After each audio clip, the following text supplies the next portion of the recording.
Greetings, ladies and gentlemen of the United Reference Spot, coming at you with the weekly comic book roundup, and we'll be going through this week's Avengers related books, miscellaneous Marvel books, cosmic Marvel books, and a DC book.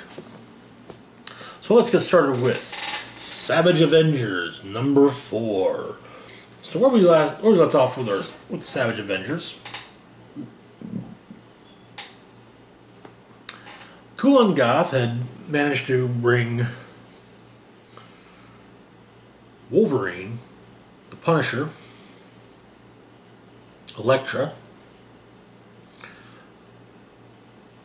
and Conan the Barbarian, as well as Venom and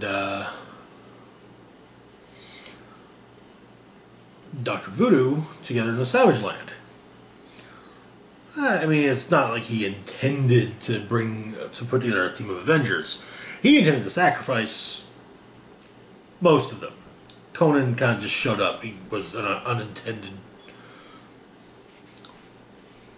However, during the battle, Conan was gravely injured, and a symbiote that had been held prisoner by Cool and Goth and set free by Conan found its way to Conan and was helping to stitch him back together.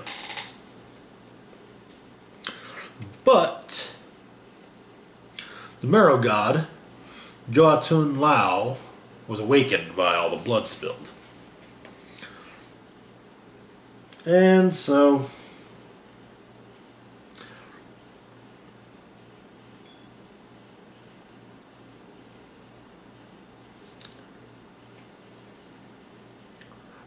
Cool and Goth basically says, basically turns Joatun Lao loose on the world, and Wolverine promptly skewers it through the head.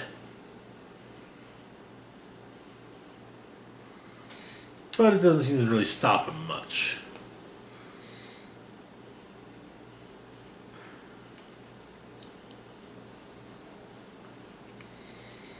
So Conan goes after Lao, while Punisher and Elektra go after Cool and Goth.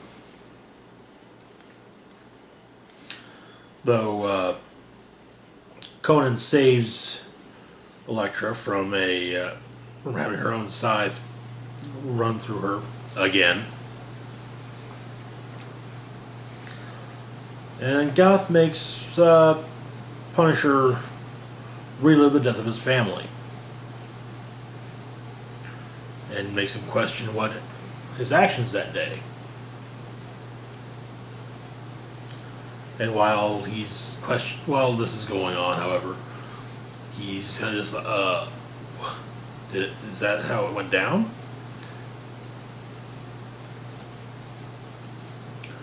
And so Elektra borrows his rifle and borrows the machine gun he's got and goes after Goth with it. Though, yeah, again, not much good.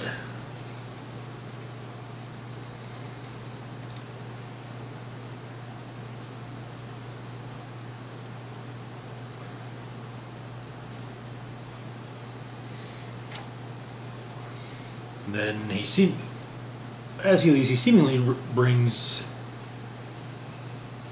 the castles back to life. Though Dr. Voodoo knows what's up, and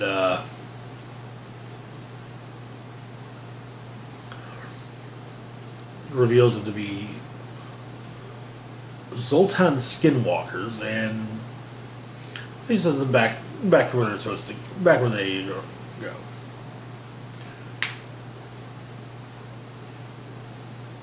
And so Frank kind of is like, all right. Well, initially Voodoo says, "Okay, yeah, let's keep going, but we gotta get Castle out of here." Though Elektra disagrees because, well, yeah, she knows an efficient killer when she sees one, and so he borrows Voodoo's sunglasses to block his eyes, and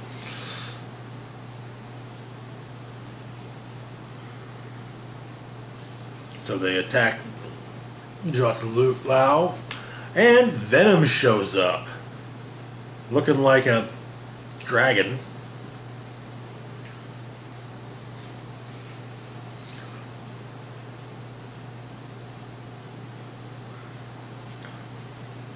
And Venom and Conan have a bit of an argument about the symbiote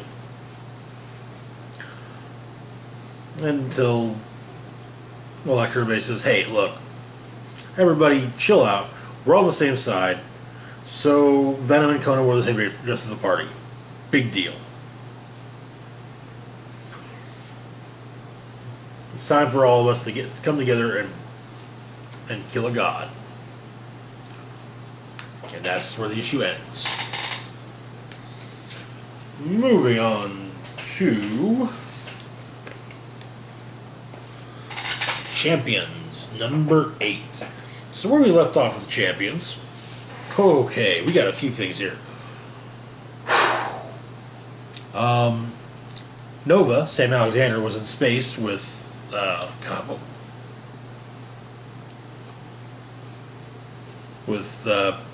former Black Order assassin Caldera, because she wants to kill him, but she wants to kill Nova, not Sam Alexander. So they have to go get his helmet back, which was taken by Commander Scott Adsit. But turns out that the helmet is actually on Earth after all, so they're on their way back to Earth. Next, Miss Marvel has stepped down as team leader because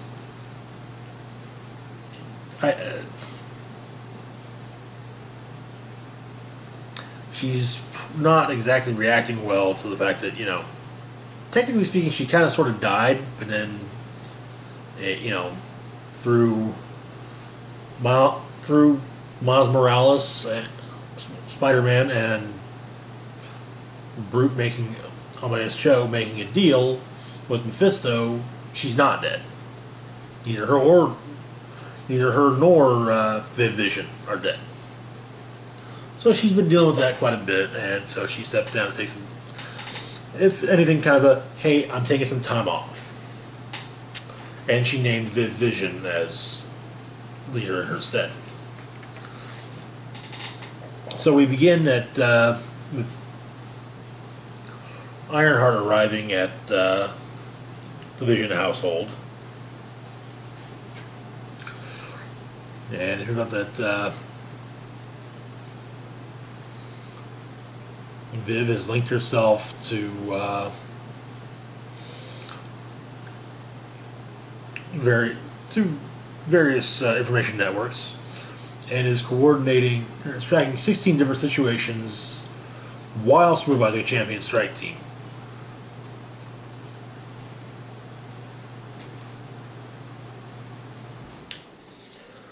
And Ironheart insists that the two need to talk. Cut to Iowa a few minutes earlier. We've got Locust,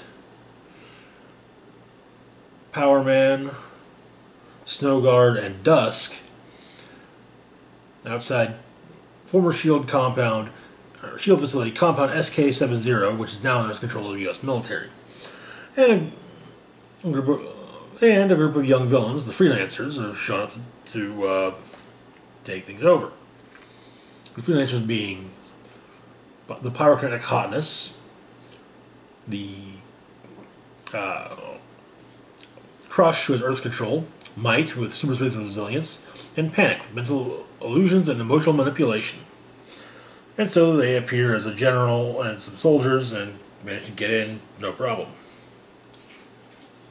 But they have been told, they not to engage until, the Freelancers have clearly broken the law. However, then the ship that Caldera and Sam are on returns and fires on the Freelancers. So yeah. Sam manages to eject the two of them from their ship, and the champions go in. Locust attacking the two that are attacking. Let's see, that would be, I believe, Panic and Crush. Snowguard saves Nova while Dust and Power Man go after the freelancers. Though, first things first, Caldera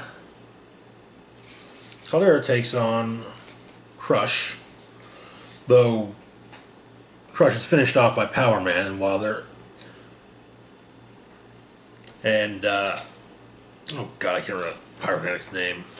Something stupid and obvious. And Hotness takes on Dust and is promptly taken down.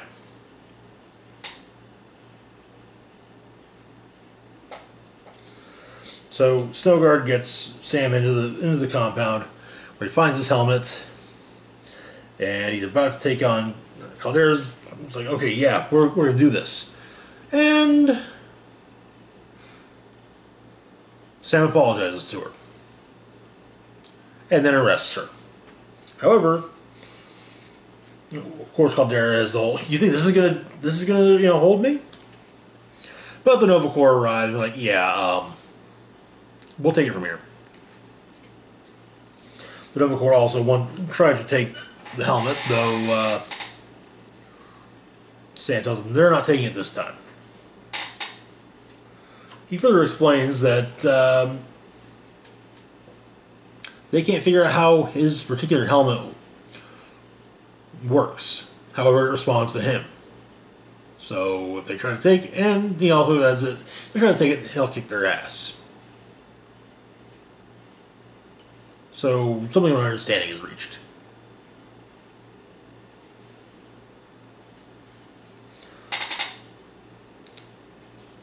And when everything's said and done, however, Ironheart calls the champions to Vision's home, where apparently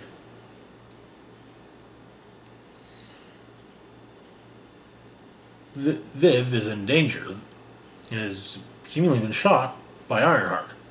However, the shadow that being cast on the wall by Ironheart maybe leads toward it not necessarily being Ironheart. And that's where the issue comes to its conclusion. Moving on, once I get this back in this bag, to The Punisher, number 14. Where we left off with The Punisher, after the, I would say almost I'll basically qualify as the destruction of Bagalia, both Punisher and Baron Zemo have come to New York. Mayor Wilson Fisk has reformed Vigil, and has also gotten some help from the UN, and secretly Hydra forces, and of course Zemo has put together a team of a Thunderbolts lineup to go after Frank.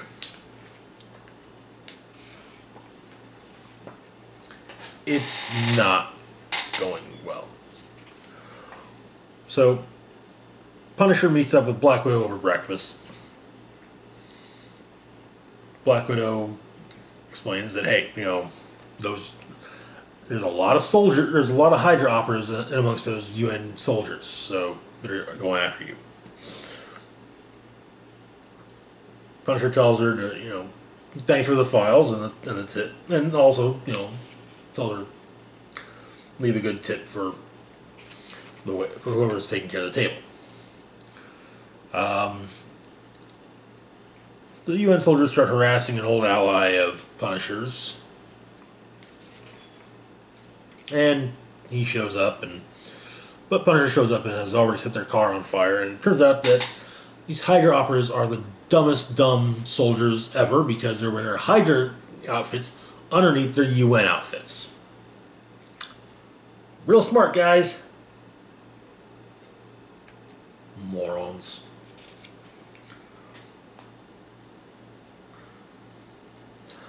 And he continues with them until he runs into the Thunderbolts. Though an EMP grenade manages to knock them down, and in the end, once everything's done, Widow manages to spirit away the castle. And basically explaining that it's going to be best to gather a group of Punisher's friends to help him against Zemo. Though Punisher doesn't have any, so they found the closest they could. Night Thrasher, Moon Knight, Widow herself, Rachel Cole Alves,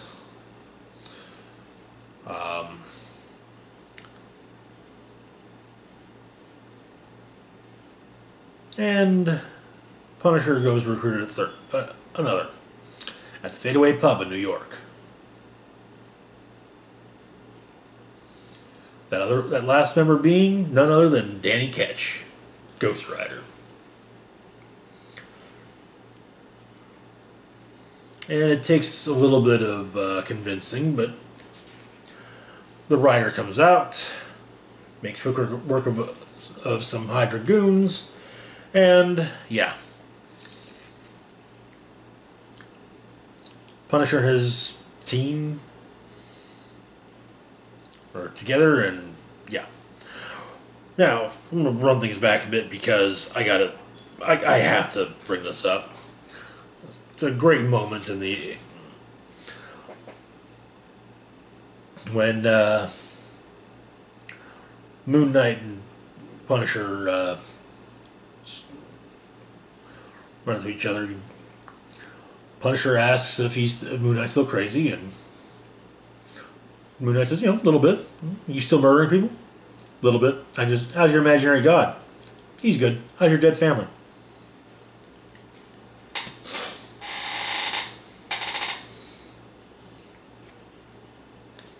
Yeah, good stuff. Next, I'm very much looking forward to next month's issue because Ghost Rider, Moon Knight, and Punisher.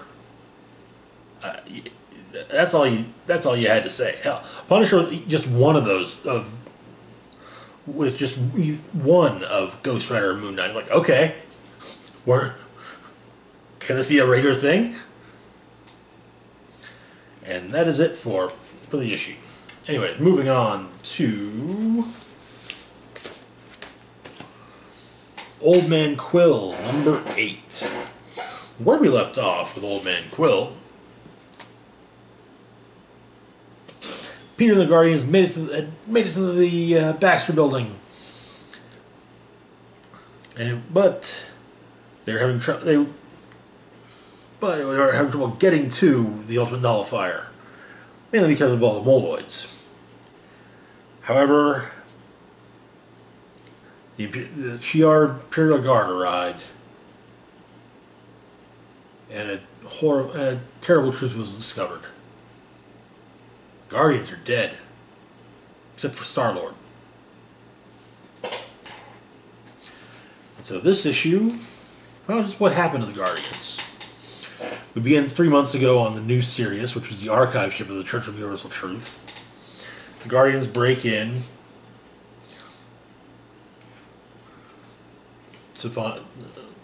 hoping to recruit the Silver Surfer to their cause, but the Surfer can't help them. At least, not physically. He can, however, tell them of the one weapon that Galactus fears, the Ultimate Nullifier, and where it is. So, they take of course, the Imperial Guard show up, and the Guardians manage to take out some of them. But Gladiator kills Rocket and Mantis, while Gamora leaves a recorded message for Star-Lord.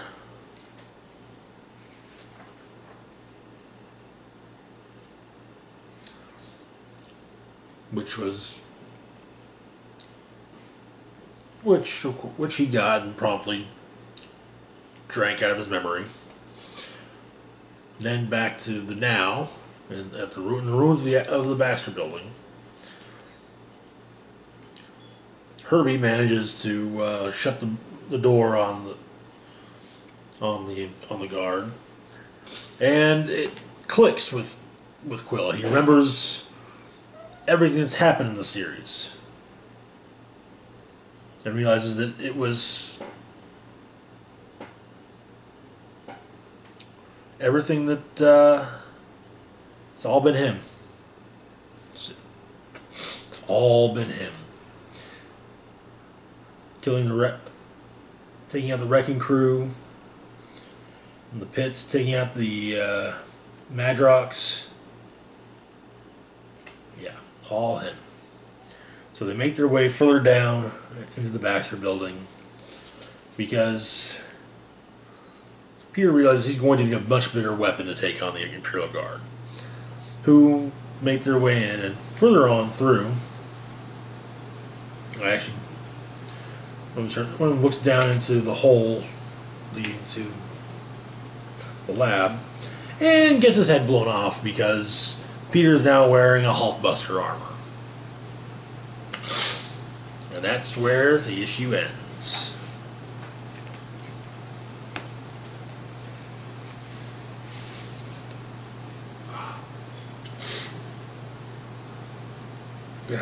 Excuse me. Next up, we've got Cosmic Ghost Rider Destroys Marvel History, number 6, the finale. So where we left off, Cosmic Ghost Rider, old Frank Castle, was at that pivotal moment in his life.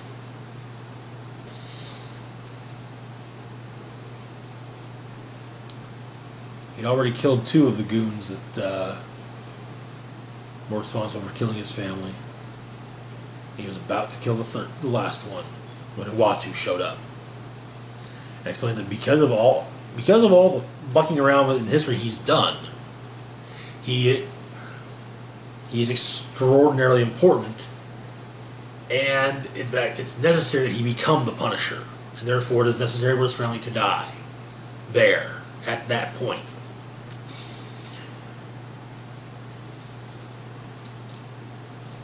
Uatu telling him this Uatu telling Frank this while holding a gun on Frank.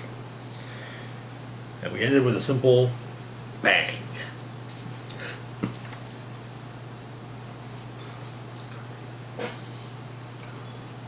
So we pick up with the beginning of New Avengers.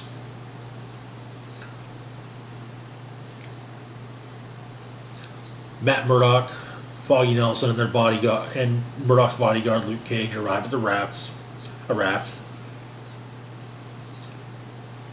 Are met by SHIELD agent Jessica Drew, their chaperone, and they'll be going down to this is one of the sub-basement levels. Then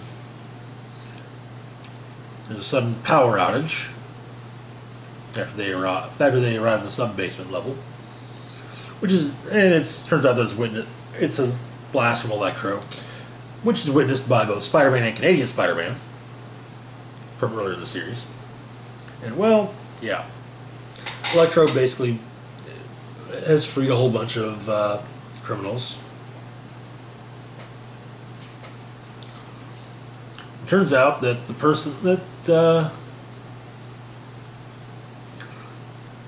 Matt Murdock was going to talk not to the Sentry, but Cosmic Ghost Rider. There's also a very fun poke at Alan Moore, the description of how Frank looks. He looks more like a fantasy author who can't make a deadline. It's probably also a poke at George R. R. Martin, but yeah, he looks a lot more like Alan Moore in that picture. But yeah, the events of New Avengers first few issues of New Avengers go as normal. Spider-Man and Cap show up and fight the villains as they break out. Carnage shows up, but and Foggy appeals to the person that him and Matt Murdock came to see, and then Cosmic and Frank CGR's up, grabs Carnage and rips him apart in space. Just like, not in the same manner, but yeah, just like the Sentry did to him in the first issue. Then the Illuminati meet. The Illuminati meet and discuss what's going on.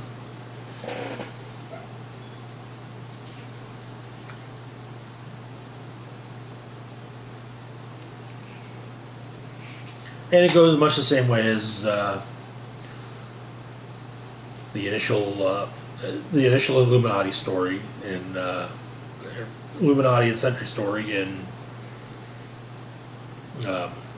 New Avengers. Only they find Cosmic Ghost in a cave with beer, and he explains who he is, and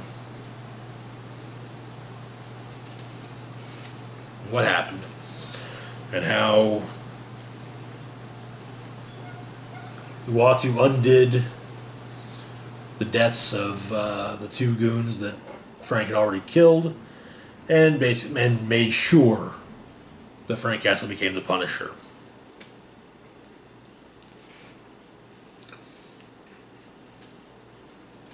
So Iron Man offers him a spot on the Avengers, and well, it's like no, not doing it.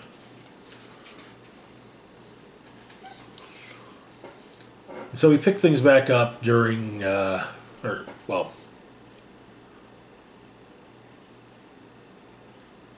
the day that Nick Fury kills Uatu in the original Sin story.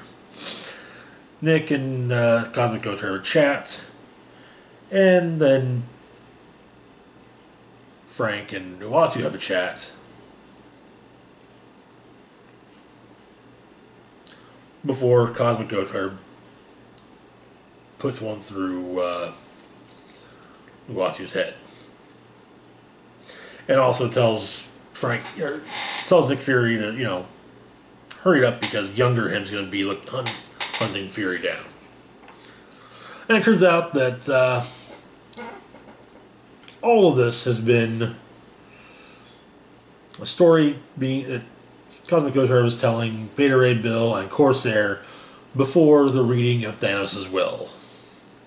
And that is where the issue and the series comes to its conclusion. And now, jumping over to Marvel's Distinguished Competition with DCeased, number 4. So where we left off. Zombies. Sort of zombies everywhere. Created by the anti-life equation. So we pick up in Washington, D.C. at Project Cadmus.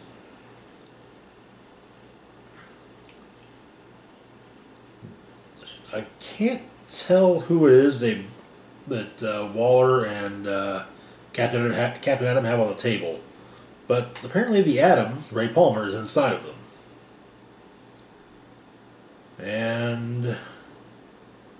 But they haven't heard anything back from Palmer. And so, Plague Protocol C has been ordered, which is to have Captain Atom fly out and take care of the worst affected areas. But it turns out that the Atom has already moved from the infected corpse he was in. Well, one, the Atom's infected, and two, he's moved from the infected corpse to Captain Atom, and is infecting Captain Atom. Metropolis, Superman arrives with Ma Kent. And they explain to Superboy that no, Pa Kent's gone.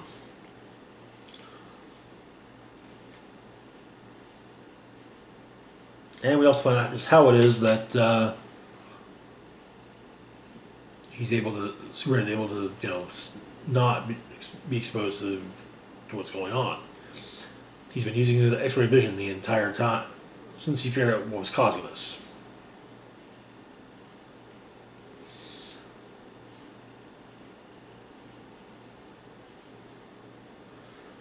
And so they're going to go out and get more people, and Green Lantern has to go with him. Meanwhile, Lois sets up has got the radio broadcast set up and sends out the message. Message being, I know the world looks like a nightmare. If you can hear me, I know you're scared, but you are not alone. We are regrouping. The Justice League is gathering in Metropolis. Anyone with the power or means to confront this, please come to the Daily Planet roof. If it is safe and you are capable of doing so. And so you've got Lex Luthor and his sister, Hawkgirl, a couple of the Titans. And on the Themyscira, Mira meets with Hippolyta and Diana. Just as they're also listening to they've also got the radio broadcast playing. And Diana decides that she's going to Metropolis.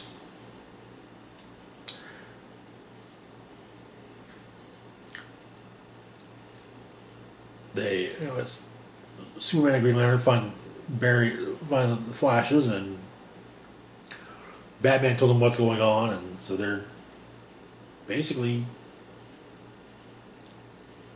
they're keeping themselves isolated.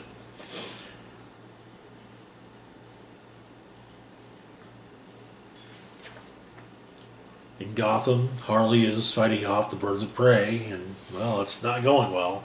But Poison Ivy comes in and saves the day, and the two go off together.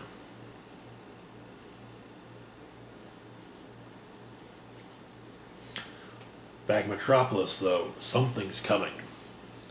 And it's Giganta, who's been infected.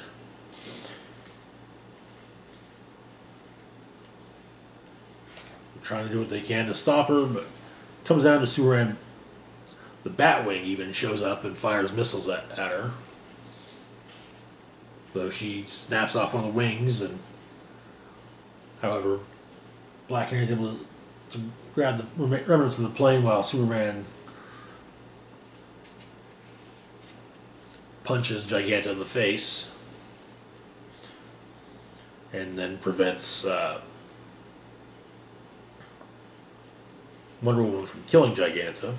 However, he's not able to prevent Cyborg, who's better now, from blowing a massive hole in her head. Well, hey, can't really say that I blame him. So the Batwing lands, and Alfred's in it, and he brings Damian the Batsuit.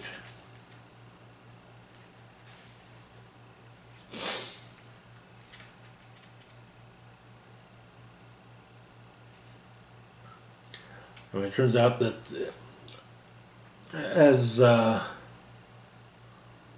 Cyborg explains better what's going on as well, and they also offer up some context for the Flashes. Wonder Woman's able to save Hawkgirl, who lets them know that Captain Atom has turned and is about to go. And so Superman and Wonder Woman fly down to Washington, grab him, and well, they can't stop him from going, taking out Washington, Baltimore,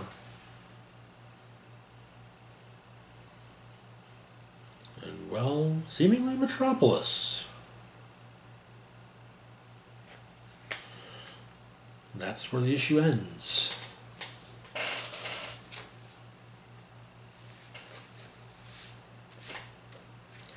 And that's it for this week's for this week's comic book roundup. As always, feel free to like, share, and subscribe. Links to my Facebook, Twitter, Patreon, and PayPal are in the description box down below. Hit the bell icon to be notified when I put new content. This is Rockman Spock signing off saying, live long and rock hard.